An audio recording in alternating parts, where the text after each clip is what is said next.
So far we have discussed 3 specimens. Okay, first we have discussed the nostoc,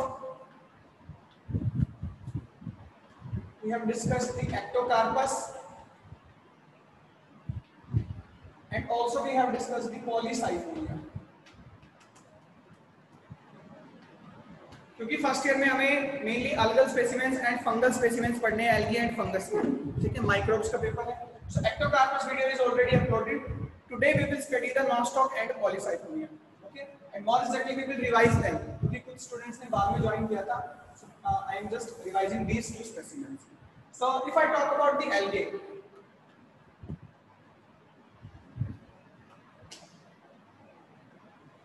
algae is the plural word.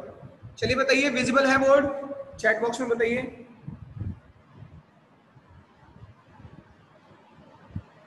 Board पे जो लिखा हुआ है visible है? Okay, good.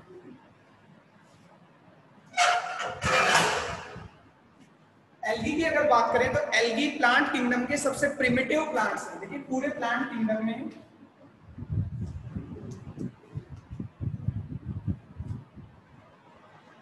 Plant is a kingdom. उस kingdom में बहुत सारे डिविजन्स हैं. Divisions like algae, like bryophytes, pteridophytes.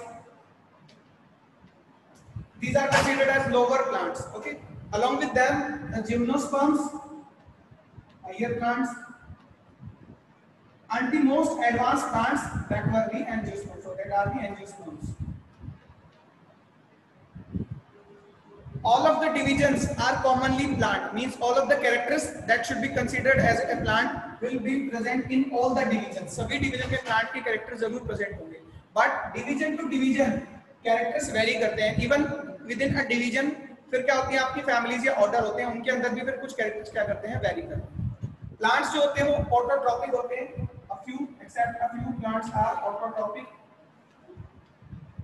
It means all of the divisions will be necessarily autotrophic, तभी तो हम उनको plant बोल रहे हैं. तो सबसे primitive division जो है, या हम कहें most earlier evolved division जो है plant का, वो algae है. ठीक है. अब चीजें जब इवॉल्व होती हैं तो सिंपल से कॉम्प्लेक्स की तरफ इवॉल्व होती है, ना कि कॉम्प्लेक्स से सिंपल की तरफ. It means most simple plant अगर होंगे तो वो भी एल्गे होंगे. Okay, so whenever the life evolve, whenever the life firstly evolve, that was evoluted in water. तो फर्स्ट प्लांट जो इवॉल्व हुए थे वो वाटर के अंदर इवॉल्व हुए थे. इसीलिए एल्गी जो होती है, most of the algae are aquatic. तो एल्गी भी प्लांट होते हैं, नीड नॉट टू कंफ्यूज. कुछ एल्गी जो है वो प्रोकैरियोटिक है, उनको बैक्टीरिया भी कंसीडर कर लिया जाता है. बट पर्टिकुलरली दी साइनोबैक्टीरिया, वो बैक्टीरिया जो फोटोसिंथेसिस करते हैं, नाइट्रोजन फिक्सेशन भी कर लेते हैं. ठीक है. तो क्योंकि वो ऑटोट्रोपिक है, इसी वजह से उनको साइनोबैक्टीरिया बोला गया है और उनको प्लांट्स में ही कंसीडर किया जाता है. ठीक है, बेशक वो प्रोकैरियोट्स हो. तो एल्गी में बिल्कुल सिंपल प्रोकैरियोटिक साइनोबैक्टीरिया भी हो सकते हैं. फिर और एडवांस एल्गी की बात करें, अब एल्गी में भी डिफरेंट क्लासेस हैं. जैसे कि एक क्लास हो गई साइनोफाइसी, प्रोकैरियोटिक बैक्टीरिया जैसे कि नॉस्टॉक. ठीक है. फिर एल्गी में भी हायर क्लासेस हैं. फिर यूकैरियोटिक एल्गी है. यूकैरियोटिक एल्गी में भी वो एल्गी जिनके अंदर क्लोरोफिल ए और बी हो, जैसे क्लोरोफाइसी. कलर के अकॉर्डिंग एल्गी में क्या होता है, डिफरेंशिएशन होता है. फिर कुछ एल्गी आए, ओके, जो केवल मरीन सिस्टम में ही मिलते हैं. पहले तो एल्गी थे माइक्रोस्कोपिक, अब प्रोकैरियोट है तो माइक्रोस्कोपिक होंगे ना. ठीक है.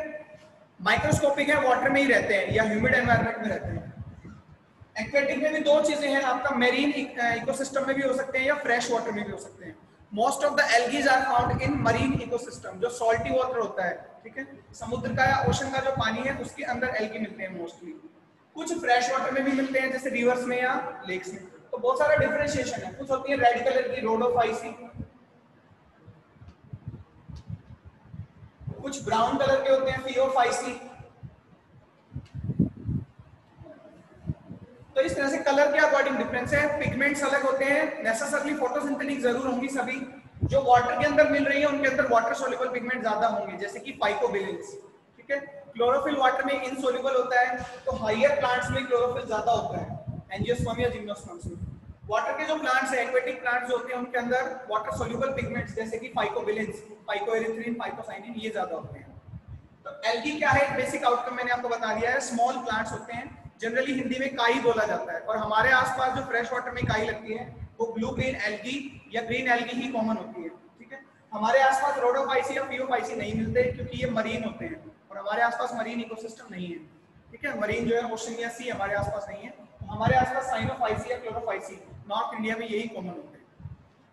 अगर रिप्रोडक्शन की बात करें या ऑर्गेनाइजेशन की बात करें तो है तो प्लांट, तो प्लांट होने का मतलब ऑर्गन्स होने चाहिए, रूट, स्टेम, लीफ ये होने चाहिए। बट एल्गी में, ब्रायो में, इनमें थैलॉइड प्लांट बॉडी होती है, इवन टेरिडोफाइट्स में भी। ठीक है, थैलस लाइक प्लांट बॉडी होती है। थैलस लाइक होना means there is no differentiation in the root, stem, leaf, इसीलिए इनको हायर प्लांट हम नहीं बोल रहे। रूट, स्टेम, लीफ में डिफरेंशिएटेड होते हैं हायर प्लांट, जिम्नोस्पर्म, एंजियोस्पर्म या कुछ टेरिडोफाइट्स। तो बिल्कुल कोर्स ऑफ एवोल्यूशन के अकॉर्डिंग डिवीजन है। पहले एल्गी आए थे, after many years bryophyte evolve हुए, लाइफ प्योर वाटर से थोड़ा सा लैंड की तरफ क्या हुई, शिफ्ट हुई, इसीलिए इनको एम्फीबियन बोलते हैं, amphibians of the plant kingdom, कि ब्रायोफाइट जो होते हैं वो वाटर भी नेसेसरी है और लैंड भी नेसेसरी है। Then shifted to land, then pteridophytes, अब लैंड पे शिफ्ट हो गए तो वेस्कुलर सिस्टम की डेवलपमेंट जो हुई। ठीक है, राइजोइड्स क्या है, किसी बच्चे ने पूछा, राइजोइड्स बेटा रूट लाइक अपीयरेंस होती है, सूडो रूट्स कह सकते हैं हम, सबस्ट्रेटम से अटैच रहने के लिए। ठीक है, जो स्ट्रक्चर्स डेवलप होते हैं थैलस में, थैलॉइड प्लांट बॉडी में, उनको राइजोइड्स बोलते हैं।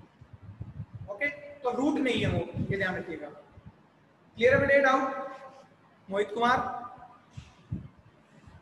ओके, तो फिर लाइक शिफ्ट हुई टेरिडोफाइट्स लैंड की तरफ, तो वहां पे फिर वेस्कुलर सिस्टम डेवलप हुआ, इसलिए इनको वेस्कुलर क्रिप्टोगैम्स बोला जाता है।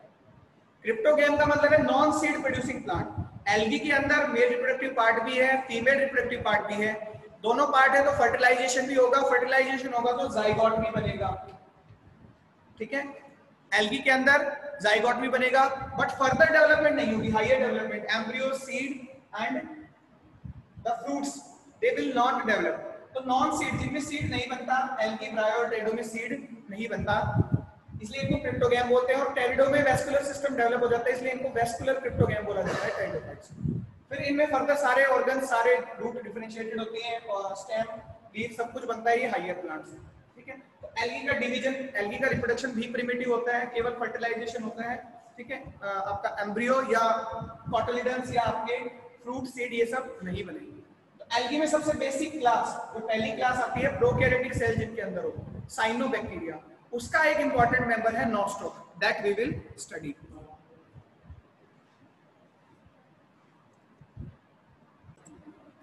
ओके बेटे, now we will discuss about the nostoc.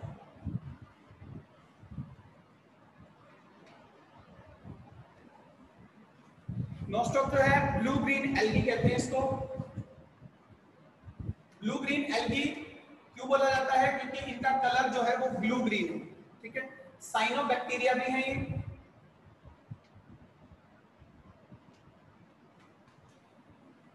क्योंकि बैक्टीरिया है। ठीक है, फोटोसिंथेटिक बैक्टीरिया, इसीलिए प्रोकैरियोट्स है। साइनो किस लिए बोला जाता है? क्योंकि इनके अंदर एक पिगमेंट प्रेजेंट होता है, दैट इज सी फाइकोसाइनिन।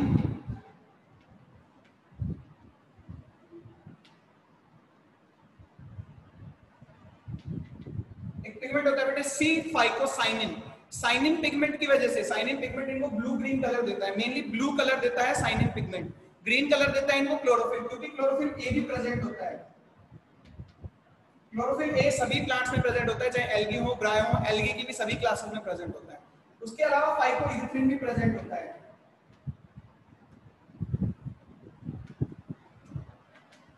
ठीक है, फाइकोसाइनिन या फाइकोइरिथ्रिन्स कैसे पिगमेंट है? ये फाइकोबिलिन पिगमेंट्स हैं। फोटोसिंथेसिस में तीन तरह के पिगमेंट होते हैं, क्लोरोफिल होते हैं, ठीक है, या ज़ैंथोफिल्स होते हैं, या आपके क्या होते हैं, फाइकोबिलिन्स होते हैं। फाइकोबिलिन्स वाटर सोल्यूबल पिगमेंट है, इसलिए वाटर में जो एल्गी मिलती हैं जनरली उनके अंदर यही पिगमेंट डोमिनेंट होता है। इस पिगमेंट की वजह से कलर क्या होता है इनका, ब्लू ग्रीन कलर होता है। ठीक है, इसलिए इनको साइनोबैक्टीरिया भी हम बोलते हैं। सेल्स कैसी होती हैं? मल्टी सेलुलर ऑर्गेनिज्म है। ठीक है, देखिए ये एक तरह का इवोल्यूशन है लाइफ की तरफ। सबसे पहले जो ऑर्गेनिज्म आए होंगे वो केवल प्रोकैरियोटिक सिंगल सेलुलर होंगे, क्योंकि prokaryote cells generally single cellular organism में ही होती है। बट नॉनस्टॉप के अंदर, नॉस्टॉक के अंदर सेल्स तो बहुत ज्यादा है, सेल्स का नंबर तो हाई है, but each and every cell is prokaryotic. साक्षी में थोड़ा सा जो है ना इसको बड़ा लिख देता हूं so that you can clearly see.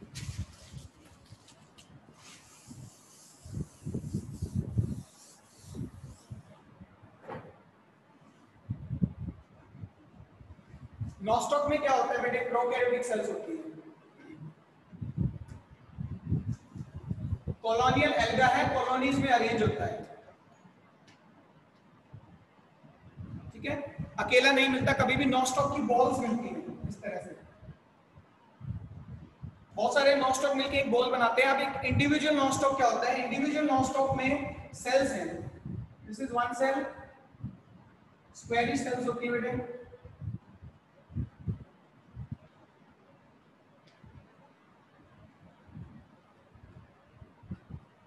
इस तरह से इंडिविजुअल नॉस्टॉक होता है पूरा फिलामेंट।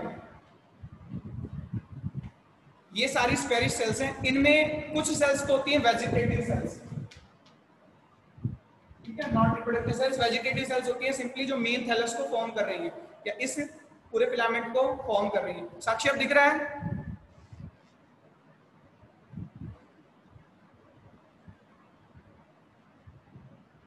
यस बेटे, अब विजिबल है बोर्ड? Okay good. ओके, तो इस तरह के फिलामेंट होते हैं। एक सेल तो हो गई वेजिटेटिव सेल, एक तरह की सेल्स, ठीक है। कुछ सेल्स होती हैं जो वेजिटेटिव तो है बट स्टोरेज करती हैं, स्टोरेज सेल्स हैं, उनको बोला जाता है एक्टिनिड्स,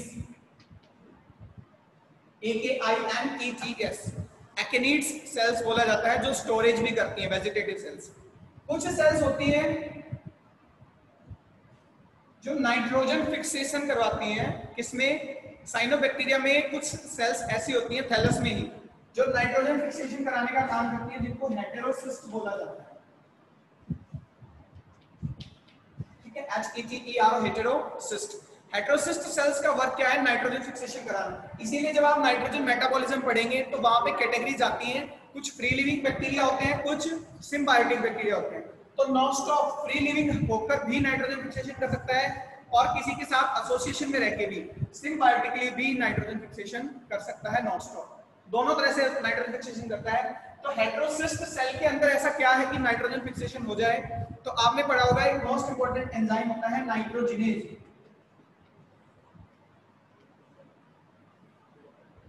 इसके अंदर होता है बेटे नाइट्रोजिनेज एंजाइम, जिसकी वजह से जो है आपका नाइट्रोजन फिक्सेशन हो पाता है। नाइट्रोजिनेज एंजाइम एक डायमर है, ठीक है, दो कंपोनेंट होते हैं उसके। कंपोनेंट 1 में आयरन होता है जिसको आपका फेरिडॉक्सिन बोला जाता है, दूसरे में मॉलिब्डेनम और आयरन दोनों होते हैं, ठीक है, उसको मॉलिब्डोफेरोडॉक्सिन बोला जाता है। दो कंपोनेंट से ये बना हुआ है। डाई नाइट्रोजन को एटमॉस्फेयर के अंदर नाइट्रोजन डाई नाइट्रोजन की फॉर्म में है, आपस में कोवेलेंटली बॉन्डेड है, नाइट्रोजन ट्रिपल बॉन्ड नाइट्रोजन। वो फ्रीली अवेलेबल नहीं होती ऑर्गेनिजम्स को, तो सबसे पहले वो अवेलेबल कराई जाती है प्लांट्स को, क्योंकि हर एक ऑर्गेनिज्म को नाइट्रोजन चाहिए, हमें नाइट्रोजन चाहिए, प्लांट्स को भी नाइट्रोजन चाहिए। कहां पे चाहिए नाइट्रोजन बता सकता है कोई आप में से? Why any living organism require nitrogen? क्या मेरे और आपके अंदर नाइट्रोजन है? Yes Sheenu, yes proteins. चलिए प्रोटीन की बात कर लेते हैं, वेरी गुड। प्रोटीन्स का बिल्डिंग ब्लॉक क्या है? Amino acid. अमीनो एसिड से प्रोटीन बने। अब अमीनो एसिड क्या है? कायरल कार्बन है, अमाइन ग्रुप है, कार्बोक्सिल ग्रुप है, हाइड्रोजन है, एल्काइल चेन है। तो अमाइन ग्रुप में नाइट्रोजन नहीं है क्या? तो जब सेल डिवीजन होता है हर एक चीज में बहुत सारी चीजों का कंपोनेंट नाइट्रोजन है। न्यूक्लिक एसिड, डीएनए और आरएनए, उनका भी कंपोनेंट क्या है? नाइट्रोजन है, ठीक है। So there are many examples, बहुत सारी जगह पे हमें क्या चाहिए? नाइट्रोजन चाहिए। तो वो नाइट्रोजन हम तो प्लांट से लेते हैं। अगर मैं वेजिटेरियन हूं तो मैं डायरेक्ट प्लांट से ले रहा हूं, मैं नॉन वेजिटेरियन भी हूं तो मैं जिस ऑर्गेनिज्म को खा रहा हूं उस ऑर्गेनिज्म की नाइट्रोजन मेरे अंदर आ रही है, energy law, you all know about that. So nitrogen fixation is an important phenomena that is also done by the nostoc.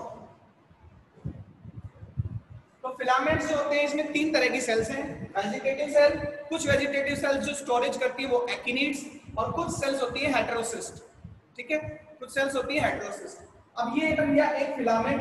Filaments आपस में इंटरवूंड होते हैं, ठीक है, जिस तरह से ऊन एक दूसरे पे कसी जाती है इस तरह से फिलामेंट्स भी एक दूसरे के साथ अटैच रहते हैं। ये नॉस्टॉक फिलामेंट सपोज मैं ड्रॉ कर रहा हूँ, ये एक फिलामेंट है, ये दूसरा फिलामेंट है, ये तीसरा फिलामेंट है। इस तरह से फिलामेंट आपस में क्रॉस हैं, सारे लिंक्ड हैं और नॉस्टॉक बॉल अपीयरेंस बना लेते हैं। एक बॉल सी बनाते हैं, पूरी सर्कुलर बॉल नहीं है वो, एक मास दिखता है नॉस्टॉक का, ठीक है।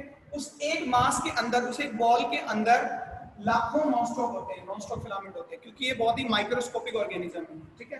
प्रोकैरियोट साइज बहुत ज्यादा छोटा होता है, नेकेड आई से एक नॉस्टॉक को हम नहीं देख सकते। नॉस्टॉक बॉल को हम देख सकते हैं जिसके अंदर thousands and lakhs of nostoc are present, ठीक है। क्लियर है यहाँ तक? चैट बॉक्स में बताइए।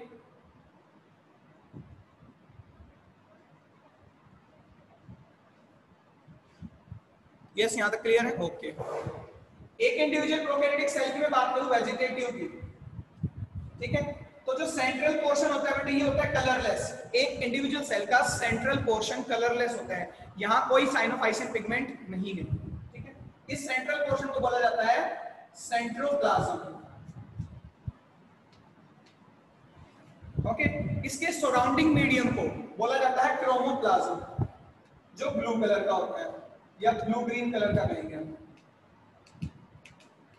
Chromoplasm is the color part, centroplasm is the colorless part in individual cell. So this was the organization of the nostoc. Reproduction की अगर simply बात करें तो क्योंकि प्रोकैरियोट है, सेक्सुअल रिप्रोडक्शन तो होता नहीं, ठीक है। एसेक्सुअल रिप्रोडक्शन ही होगा। 3 मेथड से रिप्रोडक्शन हो सकता है, या तो हार्मोगोनिया से,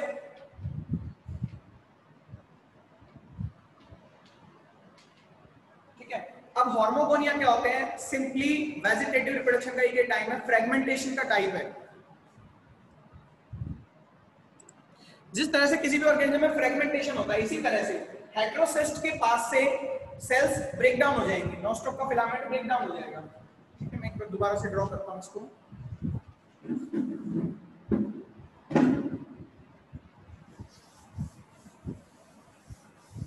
We'll again draw the filament like this.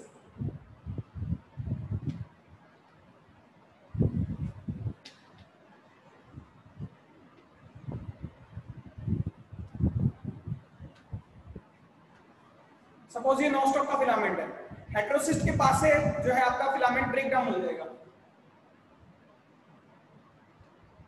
Heterocyst भी अलग हो जाएंगे। ये 2 फ्रेगमेंट्स में ब्रेक डाउन हो गया बाई हेटेरोसिस्ट। इन फ्रेगमेंट्स को हार्मोगोनिया बोला जाता है। जैसा सिंपली फ्रेगमेंटेशन होता है, आपने एक वेजिटेटिव रिप्रोडक्शन में पढ़ा है, वही मेथड है, वेजिटेटिव मेथड है। ये हार्मोगोनिया नया नॉस्टॉक डेवलप कर लेगी, ठीक है, क्योंकि वही सेल्स हैं, सेल्स को इंक्रीज कर लेंगे by cell division and they will form the, clear है sir? They will form the new nostoc. So one method is hormogonia, another method is the actinides. अब एक्टिनिड्स क्या थे मैंने बताए थे, वो वेजिटेटिव सेल्स जो स्टोरेज करती हैं, ठीक है। तो स्टोरेज वेजिटेटिव सेल्स क्या करेंगी? एज अ स्पोर एक्ट करेंगी और ये डायरेक्ट जर्मिनेट हो जाएंगी, ठीक है। Same like a spore germinate to form a new thallus, similarly the actinids germinate to form a new thallus of the nostoc. Some scientists also claim that these heterocysts are also capable of doing reproduction, but that reproduction is also vegetative. कुछ scientist मानते हैं कि heterocyst भी जो है ये germinate होके एक नया थैलस बना लेता है नॉस्टॉक। तो किसी भी तरह से नॉस्टॉक बने, चाहे हार्मोगोनिया से, चाहे एक्टिनिड से, या इवन हेटेरोसिस्ट से भी, all of the reproduction will be vegetative. तो केवल वेजिटेटिव रिप्रोडक्शन देखने को मिलता है since it is a prokaryotic cells, all cells are prokaryotic. Colonial alga है, नॉस्टॉक जो होता है कॉलोनी के अंदर मिलता है, ठीक है। चलिए नॉस्टॉक का एक बार बात करते हैं हम डायग्राम का दोबारा से, ठीक है। तो ये जो है वेजिटेटिव सेल है लाइट कलर की, ये जो डार्क कलर सेल्स है बेटा ये क्या है आपकी एक्टिनिड्स हैं, स्टोरेज सेल्स हैं, और ये हेटेरोसिस्ट है जो एरो मार्क किया हुआ है, दिस इज हेटेरोसिस्ट। सो बहुत सारे फिलामेंट्स देखिए इंटरवीन्ड है आपस में, ये यहां से इंटरवीन्ड है। तो इन्होंने क्या है एक नॉस्टॉक बॉल बनाते हैं, ये बॉल का मैग्नीफाइड व्यू है।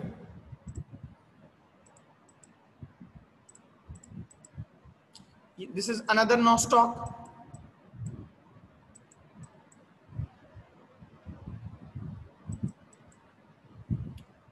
Okay. चलिए अब मेथोडोलॉजी की बात करते हैं। Methodology will be common for all the algae. जैसे हम स्पेसिमेन प्रिपेयर करते हैं सभी का सेम मेथड से करते हैं। So very quickly discuss the methodology. Okay, so for the preparation of any specimen or for watching any specimen, we have to keep the specimen. For example, यहाँ पे Polysiphonia का स्पेसिमेन है. Similarly जैसे हमारे पास Ectocarpus का था, इसी तरह से हमारे पास स्पेसिमेन होते हैं. माइक्रोस्कोपिक होते हैं तो जनरली वाटर में प्रिजर्व किया जाता है. एक छोटे से बॉक्स में, एक छोटे से ग्लास बॉटल में ही बहुत सारे स्पेसिमेन आ जाते हैं. ठीक है. For preparation we need slide. This is slide जिसपे हम स्पेसिमेन को प्लेस करेंगे. So what we do is very simply we will open the specimens. Then we need a forceps to hold the specimen. Specimen को पकड़ने के लिए forceps होता है. We'll take a slide. Okay, we will clean this slide because microscopic specimen है, उसके साथ और contaminants भी आ सकते हैं, इसलिए हम इसको clean करते हैं. This slide is already clean. We will take the mass of the specimen.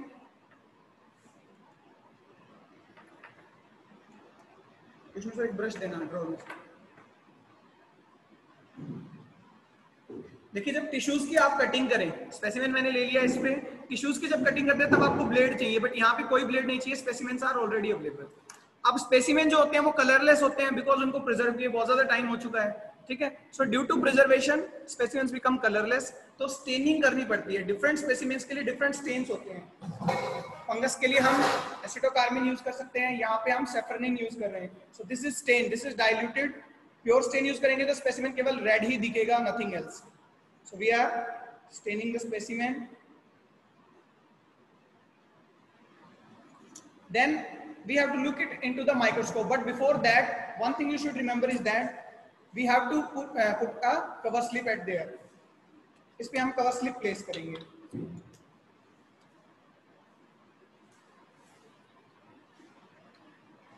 Cover slip place करने की एक मेथोडोलॉजी होती है. डायरेक्ट हम ऐसे ही प्लेस नहीं कर देंगे, बबल्स बनते हैं. ठीक है. तो हम क्या करते हैं, इसको पहले होल्ड करते हैं 90 डिग्री पे with the help of needle. ठीक है. हम नीडल से इसको 90 डिग्री पे होल्ड करते हैं. Then we will incline it and make a angle of 45 degree with the slide. Slide के साथ 45 डिग्री का एंगल हम बनाएंगे. ठीक है. Then we will leave this cover slip. This cover slip will be properly placed on the slide. Then after the formation of this slide, we will have the look of these slides in the microscopes. तो मैंने last year time भी जो आपको specimens कराए थे, we have looked at the specimens. The specimen looks very clear. Polysiphonia, Ectocarpus अभी बहुत clearly दिखते हैं. ठीक है. So we will have the look at the microscope and we will observe the characters of the specimen. तो methodology same है Ectocarpus के लिए, Polysiphonia के लिए, Nostoc के लिए. The main thing is that you have to remember the characters. Okay. कैसा specimen दिखता है, किस तरह से रिप्रोडक्शन होती है. ठीक है. मेनली वेजिटेटिव थैलस पे ही हमें जो है, वेजिटेटिव थैलस पे हमने क्या करना है, मेनली कंसर्न है हमारा. रिप्रोडक्टिव स्ट्रक्चर्स हम जब प्रैक्टिकल करते हैं तब इतना उस पे कंसर्न नहीं होता हमारा. ठीक है.